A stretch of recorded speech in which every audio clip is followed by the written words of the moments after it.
This is hard for me, knowing what I know, because I just interviewed Danielle on a live stream that I recommend you watch that before you even start watching this, about how yesterday pieces that media have been reporting, pieces media haven't been reporting on, about how they pulled things like the whole chase scene of her coming in from the car, leaving the car, getting on his side of the door, leaving it. He's putting her back down, hands on her shoulders, placing her back. She pops back up, placing her, stay there, pop out. She's pulling on him. He's running away. This is all on camera. And then you can see him running it, and she's chasing him all on camera.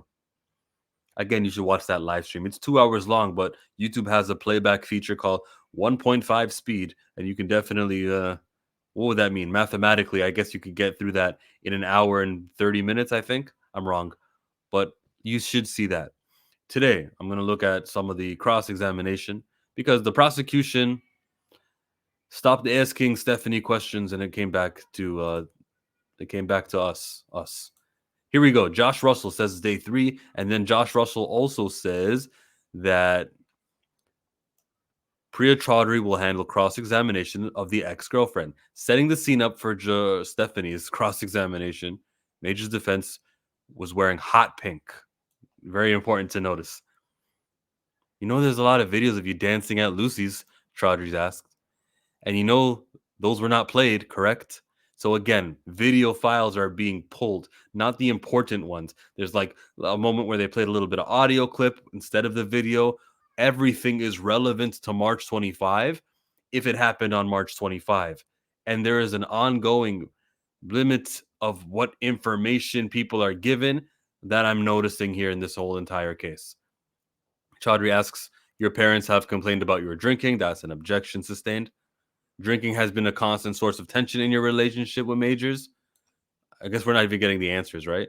Chaudhary asks on cross-examination, when Jonathan Majors was in the bathroom at the restaurant, so the restaurant would be right before the car incident, did you return back to the table, finish off one of the last alcoholic drinks?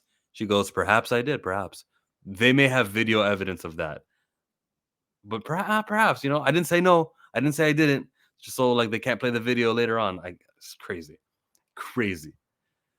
They may have a witness there. They may have a server who works at the dining room. And she was like, oh, let me. Anyways, man, this is very frustrating to cover because I know that everything I'm covering is going to be ignored by some of the larger publications. Afterwards, did you stash the glass so that Mr. Majors wouldn't see it? Yep, 2:30, defense resumes. Isn't it true you were screaming at Mr. Majors when you turned the corner at Howard and Lafayette? Majors' lawyer probes her, trying a bunch of questions to be able to introduce street surveillance video showing Majors and her fight in the night of March 25. Why is that even a question? Why does she need to have to probe her? That should have already been played by the prosecutors yesterday. Chaudhary sustained repeated objections from the judge when she probed her for details of her immigration status and her 90-day fiance type. She's just in it for the money. I mean, once the question is asked, doesn't matter whether you were sustained or whether it was objected to. Major's lawyer sustains an objection on a question mentioning the suicide of one of her exes, which caused her to choke up and need to leave the witness stand. All right, maybe that former lover is the source of her. You know what I mean? That was that from the Josh portion. Now let me pull up the Daily Beast, which I had right up there. I'm not editing this video. It's not worth it. I'm going to do a live stream also because I've been doing that every single night. See who I can get on. I'll read some more articles, but the live stream is where it's at right now because this is all fluff. Go watch yesterday's live stream. You'll understand why I'm dejected right now. So on Daily Beast, and this was written by Pilar Melendez. Totally overwhelmed. When she woke up, she found several officers inside of her apartment, which proves that he's the one who dials 911. And we already knew that. I don't know why I said it proves it. I think just things he had told me in the past about not trusting the police and what they would do to him as a black man, and I didn't want to put him in that situation. She tearfully testified. I wanted to say, help me, please. She wanted to say, help me, please. Not the first 18 times that she was asked what happened and she said, I don't know. Crazy.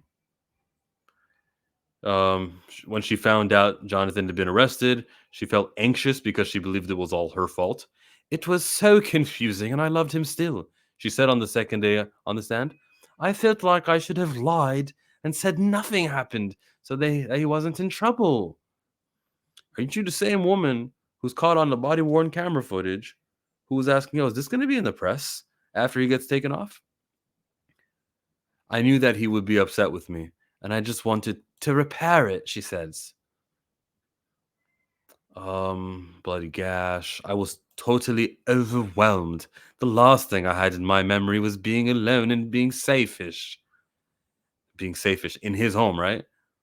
And this was so overwhelming. Being a woman, half naked and surrounded by strange men, was not the nicest feeling I've ever experienced in my life. How'd you get naked? Why were you locked in the bedroom? Was somebody else in there? On Tuesday, Stephanie said the alleged assault, the assault began after she saw a flirty text. Oh, I wish to be kissing you, said Cleopatra texted the actor. We already know that stuff. He was trying to hurt me, she said on Tuesday. Let me just skip to the Wednesday part. When he didn't answer, so here's the text messages. I felt like I've been irrational by hanging up and I wanted to continue the conversation, Stephanie said on Wednesday, stating that she then texted and called Majors for a really long time to speak to him again. 32. 32. Multiple texts, threatening she'd take her own life too. She didn't mention that, did she? When he didn't answer, Stephanie told the jurors she took off her makeup and tried to go to bed. She took 2 over-the-counter sleeping pills to help get her some shut-eye amid the pain, she testified. She said that she had taken the pills multiple times before. I don't really, all right, you could be a serial pill taker or a casual, only over-the-top pills. Really doesn't matter to me this much. Stephanie said that when she woke up 3 hours later in pain, she started to, oh, now she feels the pain. Before it was adrenaline. Got it. She realized the full extent of her injuries. She said that she felt dried blood on her right ear. Dried blood, it wasn't fresh. And her right finger, and it turned kind of black. In the bathroom, she took photos of her ear to get a better look. Oh, well, those are going to be metadata timestamped, right?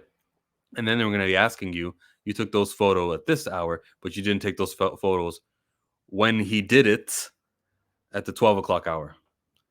As Stephanie detailed her injuries and teared up at least once, Jonathan stared at the defense table.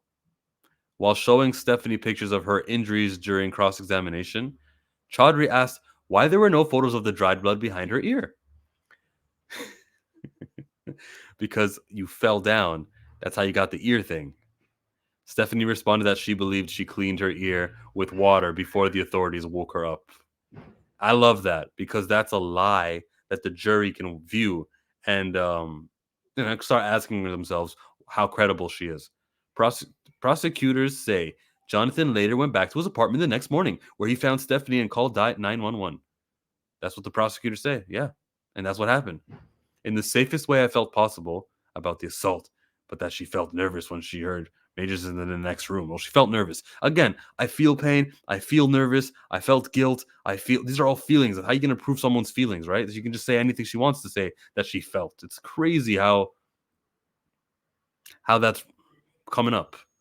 I didn't want to say exactly what happened, but I also saw this as a moment to have a bit of help in leaving the relationship. I was just really scared. Yeah, because remember, man, this is watch the interview from yesterday. I've been telling you to watch the interview from yesterday. Why are you still watching this video? Go watch that one. Yesterday, she's talking about how that was the night where she gained the muster to finally leave, and she knew she was not with him no more. That's what she said. She said that this was it. Steph said she taken to a local hospital because the authorities thought she had self-harmed. Yeah, you know why? Because 911, Jonathan starts with attempted suicide. That's how he begins that call. Then they saw you in pain. And then the injuries that the doctor who examined you, who your prosecution team took forever to finally get to. That doctor says that this is common for person who harmed themselves, fell on themselves, and lacerated the ear, fractured their finger. She was released, she said, after telling a staffer that her boyfriend had hurt me and that I hadn't done anything to myself. I want that staffer to be a witness now. And let's see what that staffer says. Even after the attack, she said she felt guilty about Jonathan's arrest. She said she texted him to reassure him that I didn't want them to arrest him. I saw that text message. We all did. And what we all said was, this is an abuse victim. I didn't say that. I opened my mind to it because I didn't know anything at the time. That was only March 30th. But I don't believe that text message as an abuse victim. I believe this is somebody who's trying to reap the benefits of dating a celebrity who's got riches and a 3-floor penthouse, and that's why she wanted back in. And he dumped her, remember. She loved him. I wanted him to know that I wasn't trying to get him in trouble, she said, adding that she was trying to fix the situation we found ourselves in as best as possible. She was granted an order of protection for majors, whatever, I don't care about all that stuff. And then the DA, when she was arrested, Jabari, received a desk appearance. I just said her real name. You can't see what I just did. I just said her real name, and I told you I'm not editing this video. That's the letter J. That's that there. That's for Jonathan, but it's gonna be for Jabari. If I you know what I mean? If she wins this case, that's her reward that she gets from Chill. So Stephanie McMahon Helmsley received a desk appearance ticket on a misdemeanor charges, but the Manhattan DA's office dropped the charges against her for lack of prosecutorial merit. They dropped it. They said nothing to see here. Closes the matter. We will not be pursuing this. Don't bring it up again. Even though two police precincts said, yeah, there's probable cause here, which shows you the corruption. And as I remind you often, this is about the district attorney's office, Alvin Bragg in Manhattan District. This is about Kelly Galloway. This is about, what's his name? Michael Perez. These people should not be practicing law anywhere. Before concluding her direct examination with prosecutors on Wednesday, Stephanie began to cry as she explained the emotional toll the trial and the media. I don't care if you cried. Look how little I care that you cried. It's a lot of unwanted attention over a very difficult part of my life. I had to tell friends and family everything that has been really hard. She said it felt like that abuse that has just not ended. Yeah, you were not, though. That's the thing. That is like the clear thing.